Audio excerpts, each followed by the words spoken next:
right. This is the extra lecture, lecture 29, and we're going to finish up talking about stress concentrations today. We started by looking at stress concentrations just generally in different types of materials. There we go. Okay. In lecture 27, and we talked about how stresses can change around small features. Those are usually discrete changes in dimension, such as notches, fillets, things like that. And we did an example problem, 2 example problems over the last 2 lectures with rotating shafts that had stress concentrator, a notch in the middle of them, and under either axial loading or combined torsion and axial loading. So those are pretty common conditions. And I gave the inspirational sort of background problem as a combustion engine crankshaft. So that kind of motivates our study of stress concentrations because there are many fillets that connect the bearing surfaces to the webbing on those crankshafts where cracks can initiate. So there's one final topic to talk about when it comes to stress concentrations, and that is what happens if there's already a crack at a location with a stress concentrator. And so there is a very small section of the book that actually covers this. Whoops. But then the example problem is like 5 pages long. And so it's a really nice case study in thinking about fatigue cracks that may have already formed in stress concentrator locations and how we treat that, how we might predict the rest of the life for a part like that. So I have 2 schematics up on the slide now. The one on the left is example problem 3 in chapter 12. Oh, whoops. All right, well, let's try a different method then.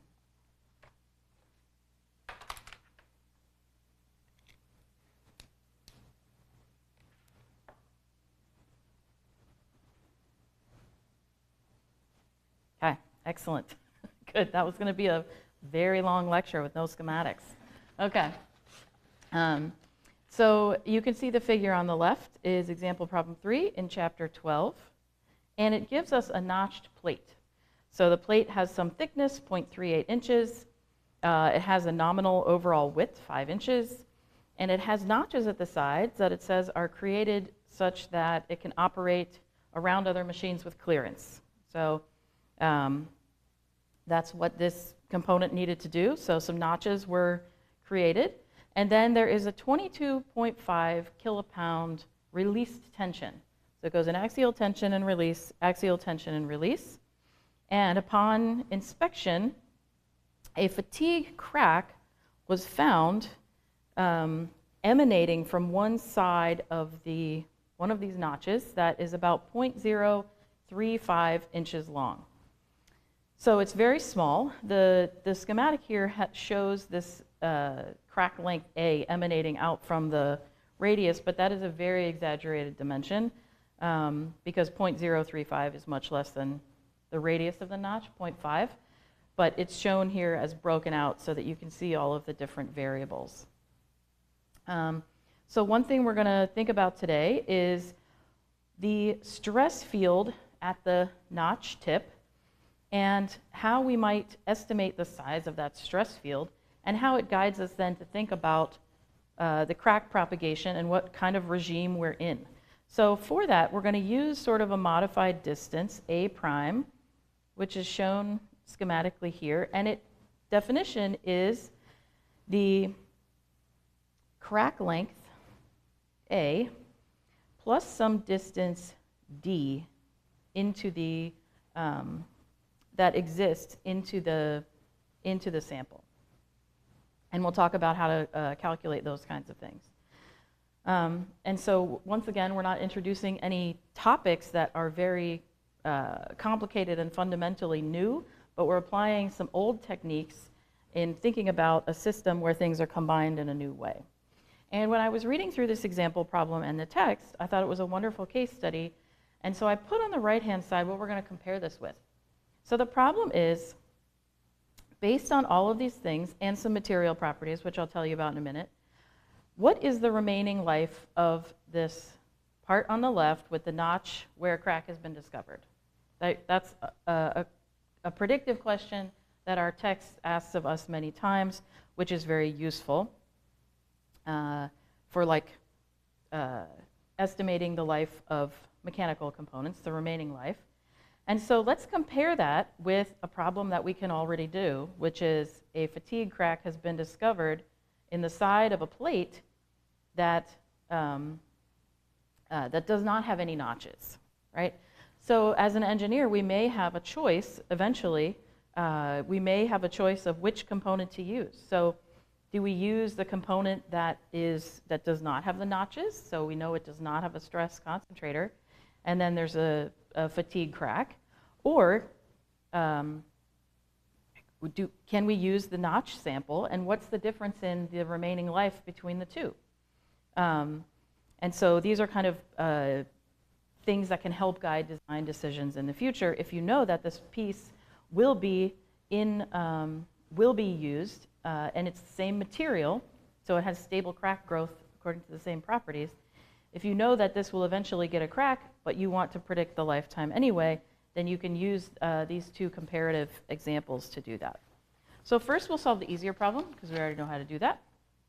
And we'll use techniques from chapter 3, and that have to do with fracture. And then we'll use techniques from chapter 8 that have to do with fracture and crack growth under cyclic loading. So this has a release tension of 22.5 pounds. So the next slide has some schematics that you'll be very familiar with. And this problem that we're solving for the plate we're given in example 3, chapter 12, is the exact same problem that's solved in section 8.8, which is using the ideas from chapter 8. And so you can see how everything's kind of building on itself. So if we look at these two, these are from chapter 3, I think this is figure 333, A and B. We can calculate what our C1 is, and then from that we can calculate what our K1 is, the fracture toughness or the fracture kind of stress concentration for this situation, right? We're not expecting anything to break yet. We're just saying what is the K1 here, so this mode 1 opening. The first thing that we're going to do to use these charts is calculate A over B. We were given that an initial crack size is 0.035, and we'll divide that by our plate width for the simple plate that was on the right, so it's 4 inches. So we get something that's low. We get like less than 0.01. This often happens, so we're kind of at the left side of this chart here. And we can say that C in mode 1 times 1 minus our ratio, A over B, to the 3/2 power is equal to that leftmost limit, 1.122.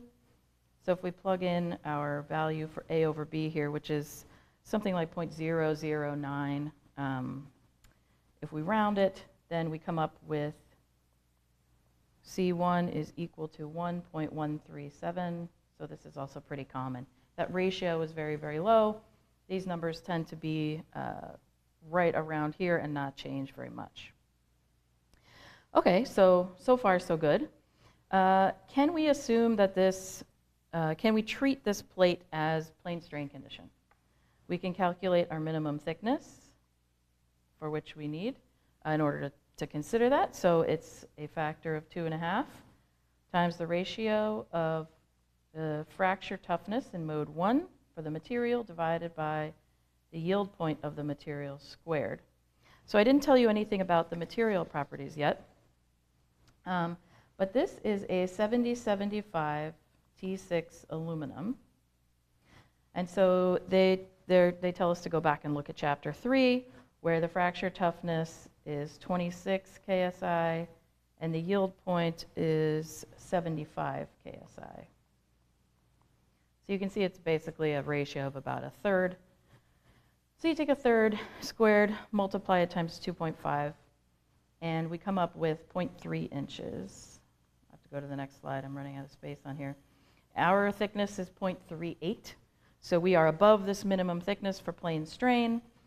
So we don't have to do any correction factors for a very thin plate. Okay, so let's go to the next slide. Oh, I did leave the properties on here. Okay. So this is just from chapter 3. They just tell us these properties. So we can say that K, let me change colors here. K for mode 1 opening is going to be equal to the C1 we had times our maximum stress in tension times pi times the crack length A. We calculated our C1 to be 1.137. Our maximum stress is going to be the maximum load, which was 22,500 pounds, divided by the cross-sectional area. The thickness of the plate was 0.38. The width of the plate was 4. 4 and 4 minus 0.035. It's about the same thing. In my calculations, I did subtract it off. So that's our maximum stress, square root of pi times 0.035. So I come out with a K1 is equal to 5.63, and that's KSI inches squared, or square root inches. So if this was a non-cyclic stress problem, if we found the crack and we said, okay, it's not cyclic loading, it's just static loading, we're just going to pull on it, what would the factor of safety be against a brittle fracture?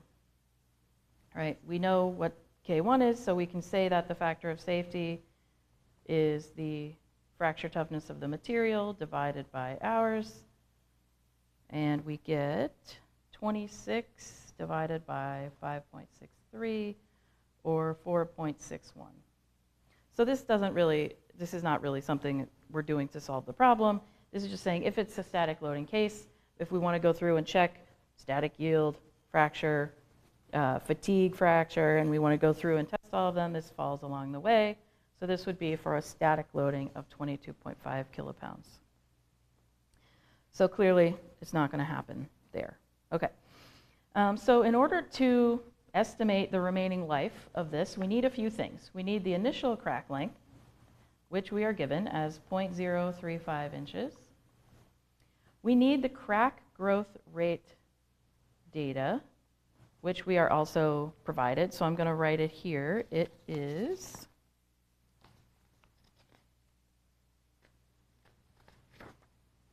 6.3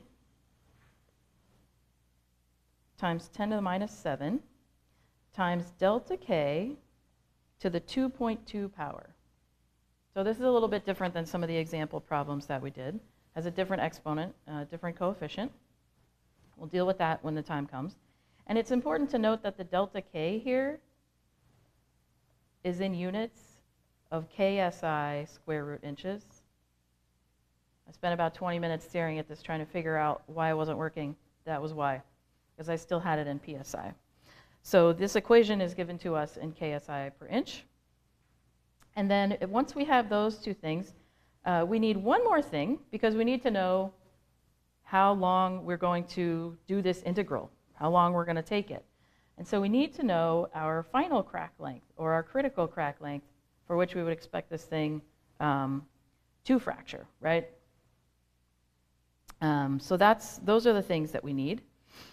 One other thing we can do if we're feeling up to it, sometimes the example problems include this, sometimes they don't.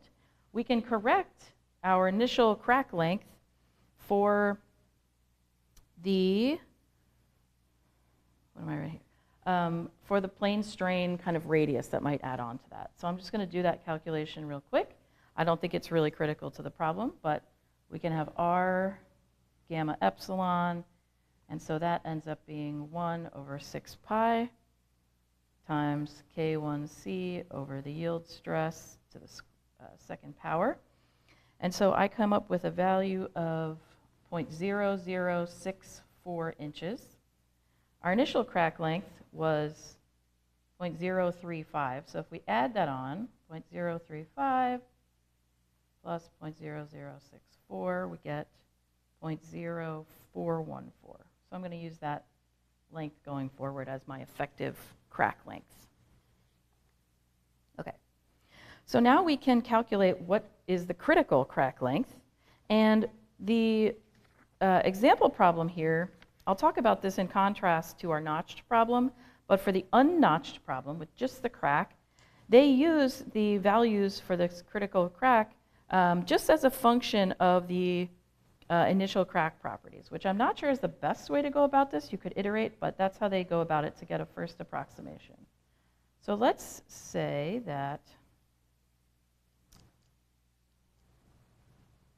okay, come on, pen. Okay, K1C, this is how we get, this is how we calculate the critical crack size. We say that our situation is equal to the fracture toughness. So that's going to be C1 times the maximum tensile stress times square root of pi, and this is like an A prime, which is like an effective crack length, and that's going to be the critical crack length. So we can solve for that. So we solve for the critical crack length, ACR. We come up with 1 over pi times K1C divided by the product of C1 sigma t and all of that squared. So we can go back, calculated sigma 1. We could calculate sigma t. I didn't show it, the maximum stress. I had it just wrapped up in the equation. We know K1C. And so I'm going to tell you that I got a value of 0.747, with the caveat that I calculated the C1 and the maximum tensile stress for the smaller crack size. But this gives us sort of order of magnitude. So this is the value we're going to stop at. So if you go back and think about what are we calculating here, we have a tiny little crack in the side of a plate. Plate has a cyclic loading. And we start out with the crack length of effectively 0.0414 inches. And then what we're going to do is integrate using the crack growth, stable crack growth rate to a situation where the crack is going to grow to be 0.747 inches long, like that. Okay, so let's do that using the equations that are in the book and sort of separating out the variables. So in the past, right, we had situations where it was like the let me say this right. The crack length, dAdn, was proportional to delta k to the third power. And so in that situation, delta k has a square root of a in there, right? Delta k is like the C stress square root pi a, like that. So when we integrated, we had a dA divide by a to the 3/2 power because of that 3 up there. Well, we don't have that anymore, so we have to integrate a little bit differently. So the situation that we have now is we're going to integrate between 0.0414 for our crack length up to 0.747. And we're going to have dA, but instead of now a to the 3/2 power on the bottom, we're going to have a to the 1.1 power, because our equation is dA. So that was in the past, so I'll leave that up there. So now we have dAdn. So now it's proportional to delta k to the 2.2. Okay, so if we have 2.2 times the square root, that means we divide by 2. or we multiply times a half. So 2.2 divided by 2, we get 1.1. So that's our integration variable for crack length. And then that is going to be equal to the integral from 0 up to some number of cycles. That will be our expected life. And we'll have our coefficient, 6.3 times 10 to the minus 7. Then we'll have delta K without the A in there. So we took out the A. So we have left C1, maximum stress, and square root pi. And then that whole expression is to the 2.2 power. And we'll integrate with respect to n. So that's our integral setup.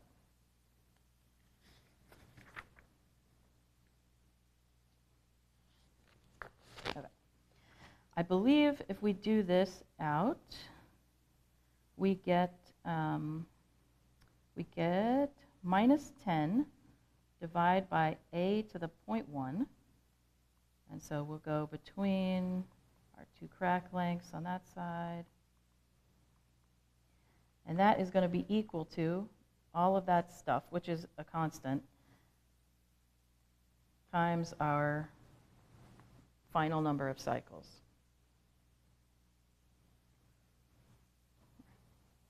So we've already taken, that should just be parentheses. We've already taken the integral on that side. Or we could say NF down to 0, but it's just a constant. So what I calculate for this is a lifetime of 286,000 cycles.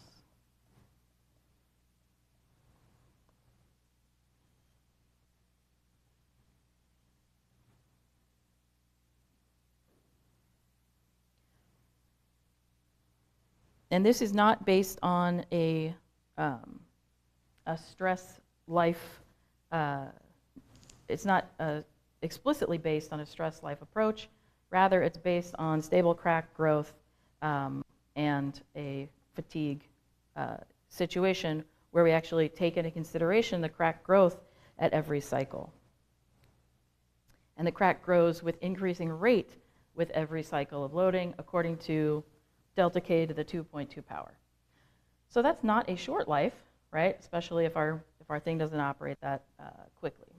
Okay, so let's keep that number in mind as we move to treating a sample with a notch now.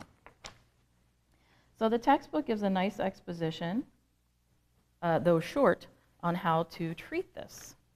So if we draw a picture, figure 12.7 in the book,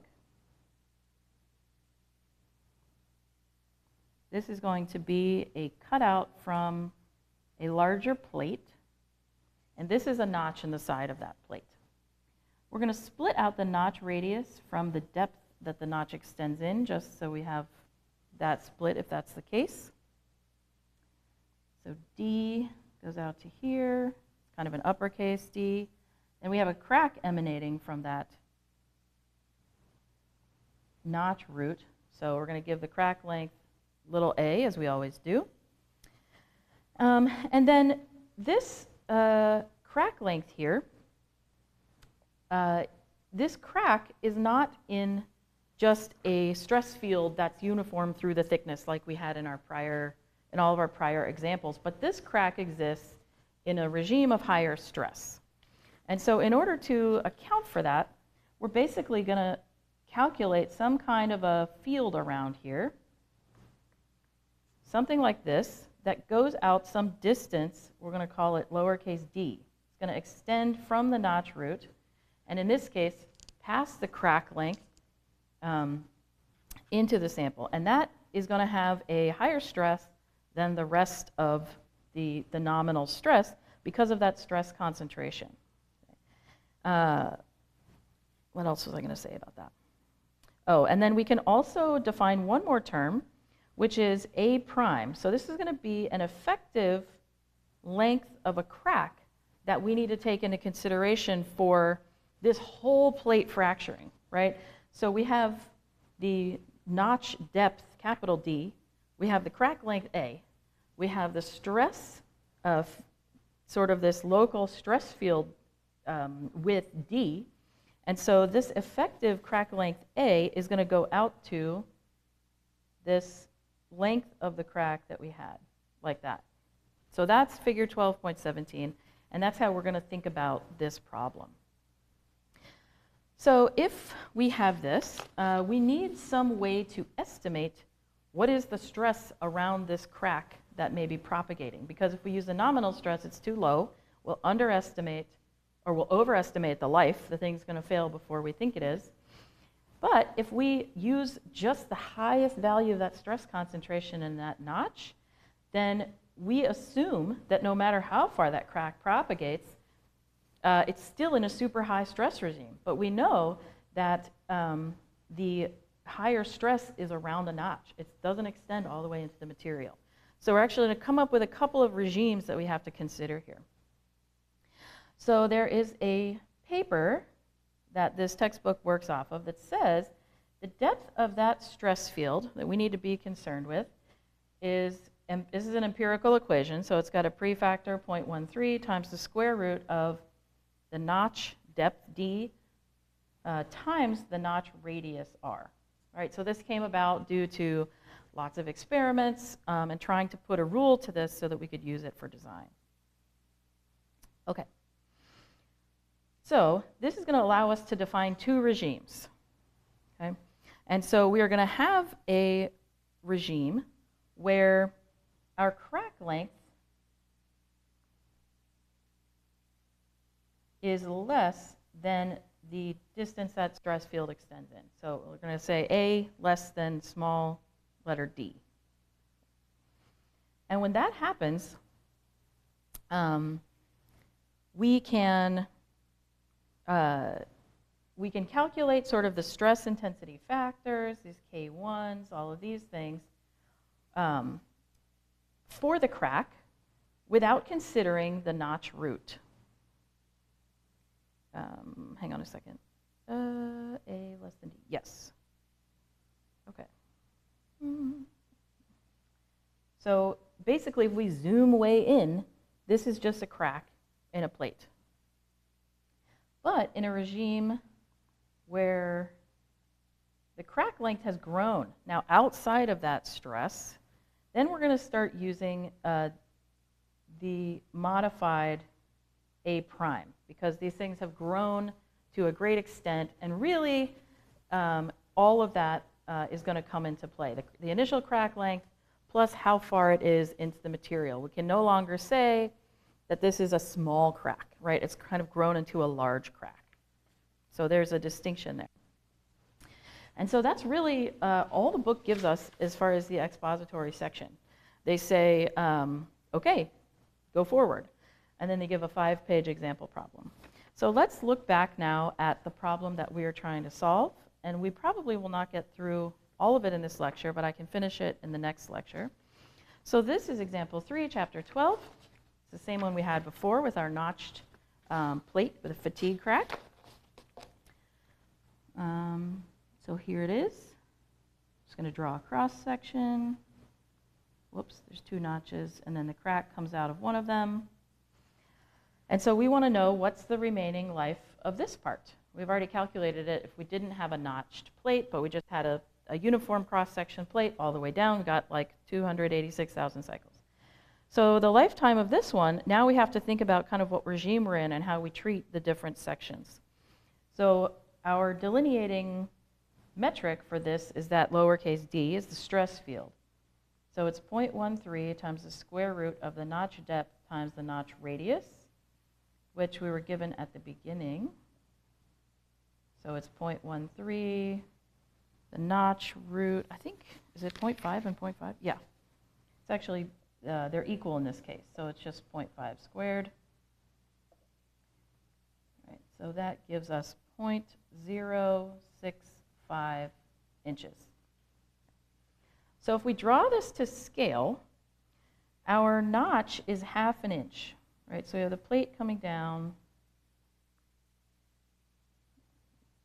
So that's going to be our ½ inch scale. And our initial crack length, if this is kind of ½ inch here, our initial crack length was 0.035. We corrected it, it's 0.0414. That's 10 times smaller than the radius of this crack. So if I take the radius and I draw a 10, my crack is that size. Let me change colors here. The crack is kind of that size. And then we calculated not in the notch plate, but in the unnotched plate, we calculated a critical crack size that was like really long. It was like 0.7. So it kind of like went out to here. So that's the prior acritical. Okay? And in this case, we are finding that there is a zone, sort of a stress-affected zone, that goes out to 0.065. So it's kind of twice our initial crack length, maybe a little less than twice. So if we draw this to scale, that's kind of what it looks like. Right? So this is a very tiny crack, very tiny zone of stress, but I think you'll see that it decreases the lifetime quite a bit. So this is a visible crack. Like if this is to scale, if that's half an inch, you can kind of imagine looking at it. It would have to be measured with precision instrumentation, but it is detectable. Okay, so we got two regimes now, if that's the size of our stress-affected zone. So we're going to have let's call it the small crack regime that exists where the crack is between 0.035. I'm going to use that because that's what the textbook uses. They didn't do a correction, but we could do a correction like we did before, up to 0.065 inches. So we'll have a small crack regime for those. And then following that, we are going to have a large crack regime for A is greater than 0.065, but is less than some critical crack size. I've purposely left that open at this point because we can't just assume our prior critical crack size would be the same for this because of the stress concentrations and all of that. Okay. So let's see. We're going to sort of end on time here, maybe 8 minutes left. So the first thing that we're going to do is take into consideration the notch. So we can go back and say, what kind of a stress concentration factor would we calculate, right? So K, T for the notch, right? Well, we calculate whatever R over our inside width is for that notched plate. This is just a metric that we need to use those charts. It's 0.5 divided by 4, it's 0.125. And then we needed to know basically the outside plate dimension versus the smallest dimension. So that was 5 inches over 4 inches. So it's 1.25. So I don't have the chart here with me to look up the stress concentration factor, but you can see that in chapter 12. And so what we get for stress concentration factor, when we follow the contour lines, is something pretty high, 2.25. So whatever the nominal stress is, our actual stress is 2.25. Okay. So we will come back to that. So we're going to hold there. And now we're going to start thinking about the crack. So we already calculated what our A over B was and what our C1 is. So I'll just write that down here. It was kind of 1.137. The book truncates this at 1.13 for the rest of their example. So that's fine.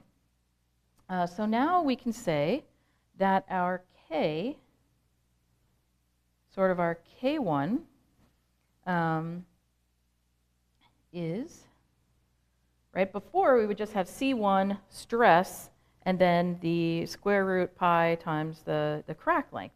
But now our maximum stress is multiplied times that stress concentration factor, KT. So now we have our 1.13.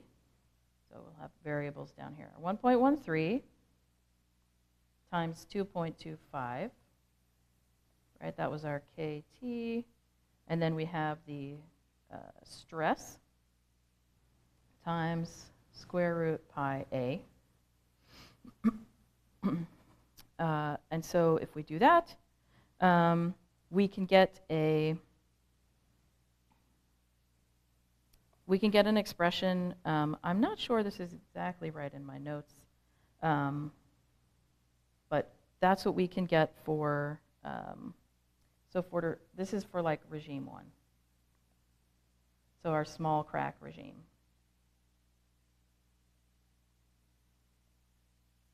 So these are the basic numbers that we're going to use when we talk about crack growth in that regime and lifetimes in that regime and things like that. So we do have a higher stress, but we have a shorter crack length. So those things are opposed to each other, and I think we'll see that in this small crack regime, the size of the crack dominates the lifetime here. So the book example doesn't jump directly to calculating a lifetime for the small crack regime. It actually then goes to the larger crack regime and then calculates the lifetime for both of them. So that's how we're going to do this as well. Okay, so if we go back to thinking about the large crack regime now.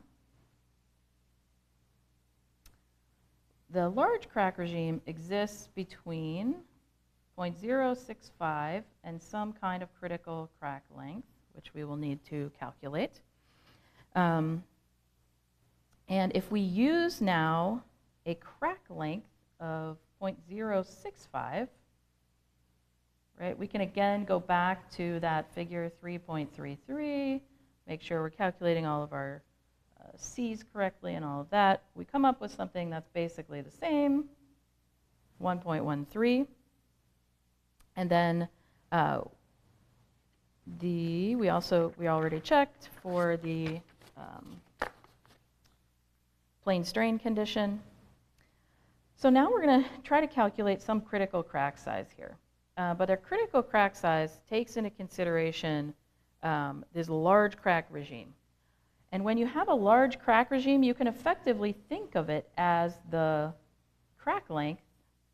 The conditions are basically the crack length is kind of approaching the scale of the notch, right? So if we're getting sort of, now we're not just crack scale, we're kind of notch scale. That's when we're going to use that notch root depth to add on to our effective crack length. Before we had just A critical, and now we're going to have A prime critical, right, which is going to be the notch depth, capital D, plus our crack length, sort of our critical crack length. And we're not going to solve for this critical crack length that's just on its own. We're actually going to solve for this effective one because of the scale of how these things are changing. Okay. They talk about, in this example, an iterative procedure in order to get C1 at the critical crack length. And so this is why I mentioned we're not going to use the exact same one as before. We need to be a little bit more careful here of we can't just throw in the initial crack length and call it good, because as you may have seen from the fan problem in the problem set, if you are thinking about the critical crack length there, the cracks grow so large that your C1 doesn't hold anymore and you have to go back and recalculate it. And then you might come up with a different critical crack length. So there's this iterative process of calculating the CI for the critical crack length when you don't know the critical crack length. And so you can iterate back and forth between those until you find it stops changing. And so in this example, they have done that, and they say that our C1 at the critical crack length is about 1.28. That is greater than what we had before, which was 1.137 or 1.13 or whatever the textbook truncated it as, so slightly higher, still not that much higher, but it can make the difference in this large crack regime. Okay, so we had before calculating a critical crack length, so if we write that expression down, what we had before, we had 1 over pi times the quantity K1C divided by C1 times the maximum tensile stress Was that to a power? No, I think it's just the ratio. Give me 1 second.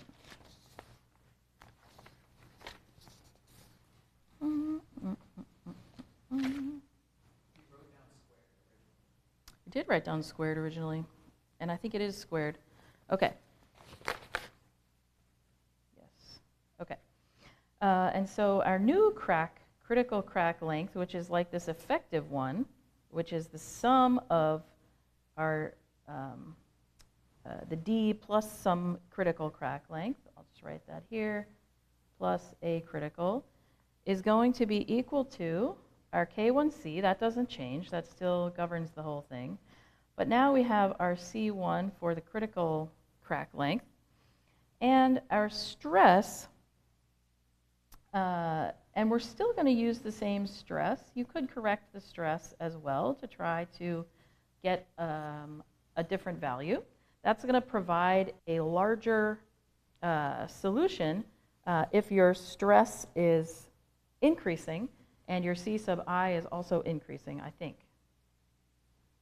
But anyway, this is what we're going to use. And so let's calculate what this whole critical crack length is. Change colors and go up here. So A prime CR is going to be equal to 26 divided by 1.28 times our maximum stress, which was 22,500. In this case, they just use the nominal values, 0.38 times 4. Okay. And then all of that squared. We come up with 0.6 inches. So that's quite large, but remember that's the sum of the notch depth plus our critical crack length.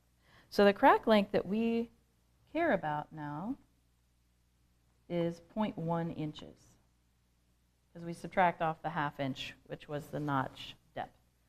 So that's what we're going for. So we're going to integrate from 0.065 inches up to 0.1 inches. Okay. They make some other helpful approximations, because in this large crack regime, we go from having a C1 of 1.13 up to 1.28. So which one do we use moving forward if it changes throughout the crack growth? Well, our textbook says just take the average. So they say for this regime, for the large crack regime, our C1 is just going to be 1.21. You could be more conservative. You could take the higher value. But this is just one way to do it. Okay. So we had a description of what we were going to use for the first regime, small crack regime. And now we have a description of what we're going to use for the large crack regime. So I'll write that on the next slide, and then I think we're going to finish this lecture up and finish this in the next one. So for the large crack regime, we want to be working with this A prime, this effective crack length. So for this large crack regime, we're going to say that the K1 is equal to the C1 for that large crack or regime, which was that average we just talked about, times some stress value. And now instead of pi A, we're going to have pi A prime, because that notch is now contributing to the what's happening there at the crack tip. So we can plug in what we have there. So we have K1, we have, I think we had 1.21 times the stress times pi times A plus D. Okay.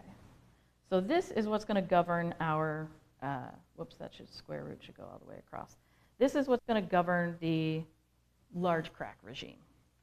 So I think we have to end the lecture there. And then in the next lecture, we'll finish this example where we solve for the life So we're going to solve for the life, and we still have that same crack growth rate, right? The material didn't change. So dAdN is the exact same.